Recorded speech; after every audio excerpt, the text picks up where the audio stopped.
Now, Game Week 4 has thrown up a whole host of issues for FPL managers, but don't worry, I've got you covered in today's video, and hopefully we can get you back on track with Game Week 5. Now, before we dive into today's video, if you do enjoy any of the content that you see on the channel, please be sure to like, comment, and subscribe, as we are trying to hit 10,000 subscribers by the end of the year, and we can only do it with your help. Right, let's start off, of course, where we always start off these transfer targets videos, looking ahead to the next game week in terms of goals and clean sheet odds. Obviously, if you want to go and check out Fantasy Football Hub, they are continuing to run their 50% off sale all the way up until the end of the month. So if you do want to go and take full advantage of that one, there is a link in the description. So kind of looking at this compared to previous weeks, there's not, there's not as many greens on here. Let's put it that way. I think the Fantasy Football Hub has maybe realised that games are going to be a little bit tighter. Clean sheets as well are very, very hard to come by in this year's, this season, continuing very much from the theme of last year as well. Liverpool, obviously the main standout fixture there, and we will be discussing Mohamed Salah, Diaz and Jota in today's video. But Salah, definitely, arguably looking at this, is going to be the best captaincy option with good projected goal numbers for Liverpool as well. Good predicted point numbers as well coming up for him, as we'll see a little bit later in the video as well. Clean sheet wise as well, 47% chance. So if you did go for Trent or Robertson this week, or obviously last week, again, still very, very good for clean sheets in that regard as well. City, despite a difficult fixture, still fancy to do quite well in that game as well. It will be interesting to see what that kind of looks like when the betting data comes out. But City still seem relentless, still seem like one of the best sides in the league. And I think it's going to be a very, very interesting clash between those two sides as well. Right, let's move on to the 11FI data. Obviously, if you want to go and check out their amazing website, there is a link in the description. This is the clean sheets for the next 5 game weeks. As we can see, Manchester City, very, very good numbers for them across the board, despite continuing this theme of conceding very, very sloppy and silly goals. Another one we saw today with Brentford. And again, we will be talking about a little bit later in today's video, Gvardiol and Lewis, on what to do with their obviously potential rotation. But for me, I think I would be maybe looking potentially at a City defender if there was no rotation. But unfortunately, with Pep Guardiola and Champions League football coming up, I think even despite the positive clean sheet odds, it's probably not worth considering. Maybe Ederson becomes a shout on a game week 6 wildcard with such good clean sheet odds and such good fixtures after game week 7. However, I don't really like him as an option. He is a 6 or 2 pointer, nothing more, nothing less. I think the Arsenal defenders definitely will be back on the menu for match day 6 and onwards, looking at this clean sheet data as well. The likes of Gvardiol and Salah. So again, if you're on a game week 6 wildcard, probably eyeing those two up as well. Liverpool's next 2, arguably even match day 7 as well, pretty decent for clean sheets as well. So if you did go for Robertson or Trent and were a little bit disappointed with today's result, maybe things can start to pick up. Aston Villa as well, really, really good clean sheet data for them coming up in the next few weeks. And I think a lot of that is, going to be, I think it's an interesting one, isn't it? Because I know a lot of people in the comments are going to be asking about Digne. Obviously picked up an assist, another attacking return for him, has started another game at left back. However, Maddison came on yet again. Now, Champions League football's coming up. I think Maddison will start that game. You don't pay that fee and then not start a player of his quality. And again, looked absolutely stupendous on that left-hand side when he came on. Those two, both on that left-hand side, are looking brilliant. And I would not like to be Emery picking which one to start each week in the Premier League. Like I said, with European football coming up, I imagine Maddison gets the nod midweek against Young Boys. However, going forward in the Premier League, it's anybody's game, and I don't think I would be risking that. If I wanted a safe 4.5 million pick, I would be going for Konza. He's the one I would be going for. Martinez in goal as well could be a steady option. But yeah, Luca Digne is just a troll if you've been around FPL long enough, and you know that. Everton up there as well for a decent chance of clean sheets, but I think with the injury to Branthwaite at the moment, I would not be going near that side at all. In terms of teams that are starting to drop away, we can see Fulham obviously conceded very, very late on today, denying Robertson owners. I think going forward, definitely a team I would be looking to start to get off. Those clean sheet numbers are definitely dipping over the next few weeks and not really a team I would be worth considering in my opinion. Same goes for Newcastle as well. The fixtures do start to tail away, and as do the clean sheet percentages. So if you do have, Burn, Hall, Livramento, maybe worth considering potentially looking to move them on, or if you're on a game week 6 wildcard as well, looking to get them out of your side. Finally, let's take a look at projected goals for the next 5 game weeks. As we can see, between Arsenal and City, there is obviously going to be that drop-off for match day 5 because they are facing each other, because they are such formidable defences. There will probably be a reduced amount of goals, just looking at it from like a data perspective. However, after that, 7, 8 and 9 are terrific for Manchester City, and somebody who's not owned Erling Haaland this season, I felt the costs. I really have, and I will be getting him on the game week 6 wildcard. That match day 9 game week as well could be a fantastic one for a triple captain if you didn't use it as well. Liverpool for the next 3. Arguably got some great fixtures for projected goals. So Mohamed Salah, definitely an option for me. Definitely the best captaincy option as well. The projected goals we saw back at the first start from the Fantasy Football Hub data, and using this data as well from 11FI, definitely suggests to me that there's going to be goals in that game for Liverpool, and I would be looking to get him in. For Arsenal boys, I think maybe if you are on a game week 6 wildcard, Saka might be a 1 week sell and get him back on the wildcard. However, with us having that ability to now roll transfers past the wildcard, I think I would just prefer to stick and hold and see how he gets on in tomorrow's game. Now, Aston Villa on here again for projected goals. It is just this great fixture run they've obviously got coming up, and definitely a team that I think a lot of us will be looking to jump on. I know Ollie Watkins, we're going to talk about him in more depth. They've also got Duran, Rodgers. I feel we'll highlight Rodgers here because we're going to talk a little bit more about the other 2 forwards in a little bit, but Rodgers, despite not getting the attacking returns, he still looked very good. A player that is passing the eye test. And I keep saying this to people. Limit your expectations because he is a 5.1 million player. What other 5.1 million player would have that many chances, get us off our seat that much and get us kind of building so much anticipation? There isn't many. So just remember that. Remember his price point. And I feel we should be blessed if he gets 3 returns in the next 5 games for me. I feel that would be a good return. I said 3 and 6 prior to this week. Didn't get one today. Was ridiculously close, and I think if I wasn't a wild card, I still think he's an absolutely fantastic enabler. We're seeing very good minutes from him. Again though, Champions League might start to affect that in the upcoming weeks. Spurs, interestingly, are a team that have started to enter my thought process as well. There's some really good attacking fixtures coming up. So likes of Dominic Solanke and Son as well could be really good options, definitely going forward in the next few weeks. We're also seeing a big uptick after match day 6 for Brentford as well. So the likes of Brian and Buemo, Visser, if fit and available, definitely will be starting to enter the radar. And we're going to talk about Dominic Calvert-Lewin in the next section, but I want to highlight Everton's predicted goals here. They are a little bit low. However, the fixture run they are about to go on is absolutely immense, and I definitely think, we should be considering some Everton players going forward. Defensively, I think probably not, because obviously, Branthwaite's injuries making them lesser of a side. Obviously, they picked up an injury to Mikalenko as well, and have just bottled back-to-back games going 2-0 up as well. From an attacking standpoint, though, they do look quite good. Dominic Calvert-Lewin definitely had plenty of opportunities, and we're going to talk more in depth about him. But obviously, Harrison looked pretty decent today as well. They've also got Dwight McNeil, whose underlying data is also starting to tick along very nicely. So maybe some players in there definitely worth a bit of consideration. But that's enough on the team data. Let's go and dive into some players. Starting off with our first set of players, it has to be the 2 players that dominated the 5:30 kickoff today. It is going to be Ollie Watkins and it is going to be Dominic Calvert-Lewin. First off, let's start off with Watkins and why he's a plus, and probably why he's a negative as well. The fixtures, they are there. We saw that with the 11FI data. The projected goals are looking very tasty indeed. As we can see from Watkins' underlying data as well, has been massively underperforming so far. XG of 2.84, only 2 goals. He could have easily had 4 goals today.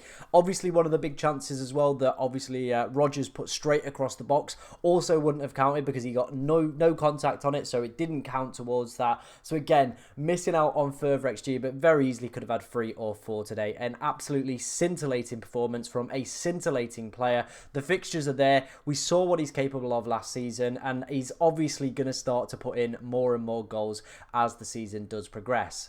Now let's move on to the negatives. The negatives is a man called John Duran, who is absolutely ripping the Premier League up with his bench appearances. 4 off the bench so far, 3 goals and a scintillating screamer today. And with European football just being right around the corner, I think Duran is going to start to see some Premier League minutes or more European minutes. It's going to be one of the 2, to be honest, because they rebuffed 40 offers for him over the summer. That was the news that broke over the international break. Fabrizio Romano said it. They rebuffed 40 offers. You do not keep a man happy of John Duran's quality, and his ability and his drive, happy at a football club with just off the bench appearances. He will be expecting, or he will have been promised, more Premier League or more European minutes. Now I think they'll go into the Champions League and Watkins will be the starting striker.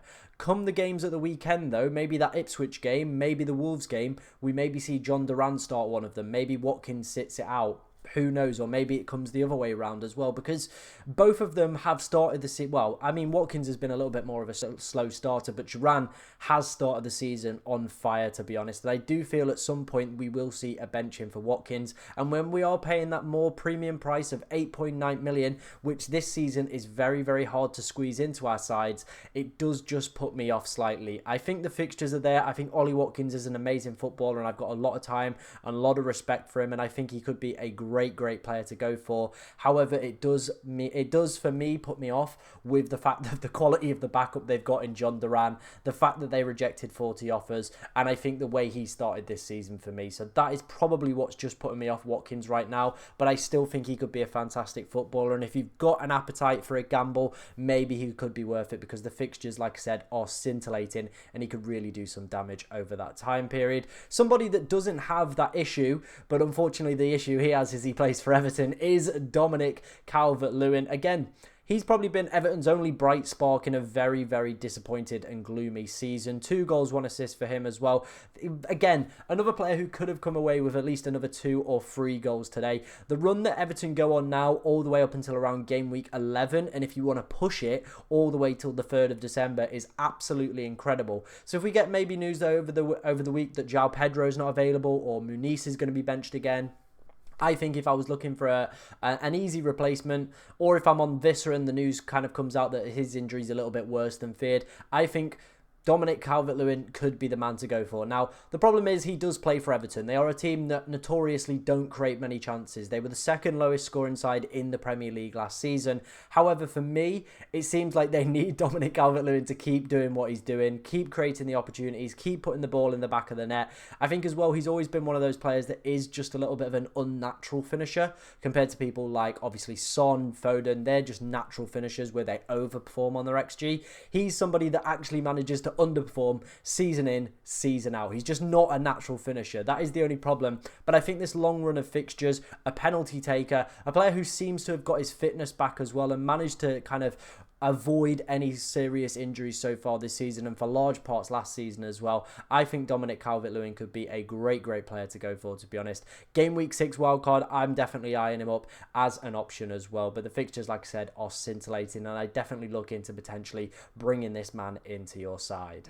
Another player I would potentially be looking at this week is, of course, Jarrod Bowen. If you've ever been around this channel before, you know I have a very soft spot for this man, and he's actually gone a little bit under the radar. 3 attacking returns in his opening 4 games as well. The fixtures on paper look a lot more difficult than I think people are potentially giving credit for as well. Chelsea at home could be a very open game and could go either way. Brentford away and Ipswich away are definitely the fixtures I would be targeting. So maybe this guy could be a good alternative for Anthony Gordon. I think the only thing that would put off a lot of FPL managers, of course, is going to be Bryan Mbeumo, with his obviously potential impact and good returns with their solid fixtures in game week 6 and beyond. So he probably is the one that would be putting off this move. However, it is those 2 games, Brentford and Ipswich in 6 and 7, that are definitely making me potentially consider moving Anthony Gordon out for a potential Jarrod Bowen move. I think he's just gone under the radar. He is an excellent natural finisher as well for West Ham, and I think he just is one of those players that will pop up and consistently return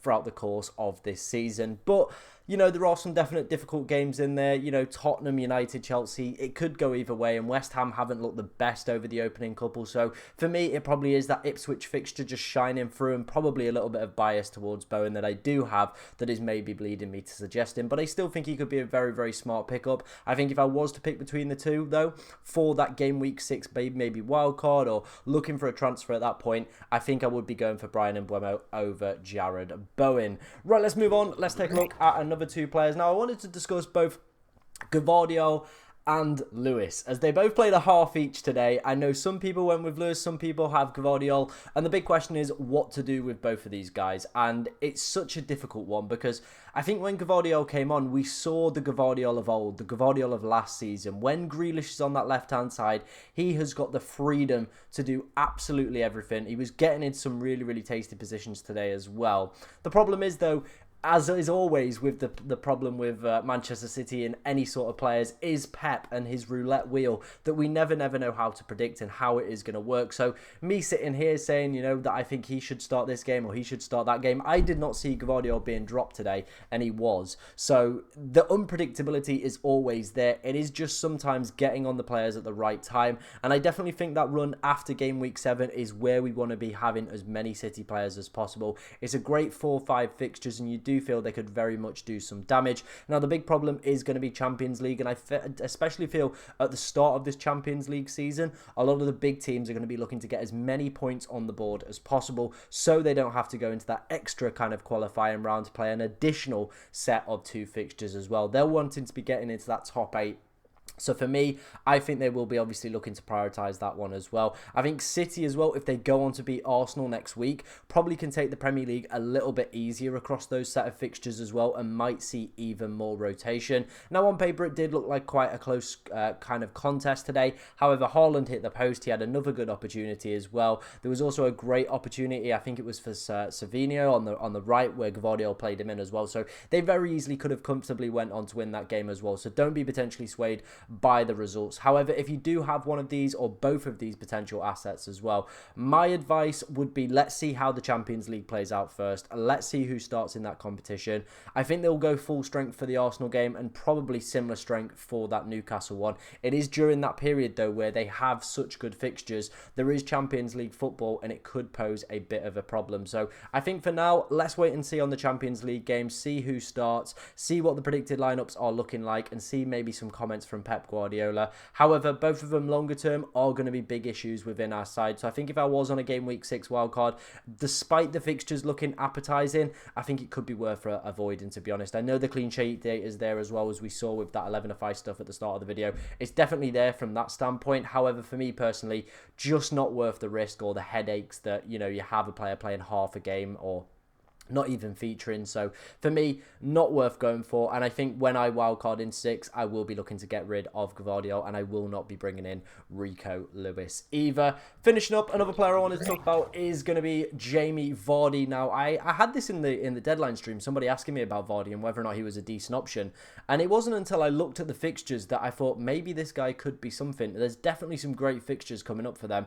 Everton, Bournemouth, Southampton and Nottingham Forest. So that game week 6 fixture, you would have to find an alternative. However, if you maybe are looking for a Muniz replacement or potentially, you know, a João Pedro replacement, if that injury does look a little bit more longer term, maybe Jamie Vardy could be the man to go for. Now, I think what we've seen from him so far this season is just his clinical nature. 2 goals from 3 shots shows the deadliness and the ability that this man has. We've all known he's very capable of it. He loves scoring in the Premier League as well. My big concern is his age. Like, he is getting on a little bit. He did struggle at times last season with the Championship, and I do feel there will be some games where he does start to dip off and, you know, performances and the goals do dry up. However, though, that fixture run is very appetising, and if you do fancy potentially taking a gamble over Muniz, I think it could be one that potentially could pay off. There's definitely some great fixtures in here, a lot of home fixtures as well for Leicester, and they will probably be looking at this run where they can pick up the most points for their Premier League survival as well. And you do feel if anybody is going to be involved with that,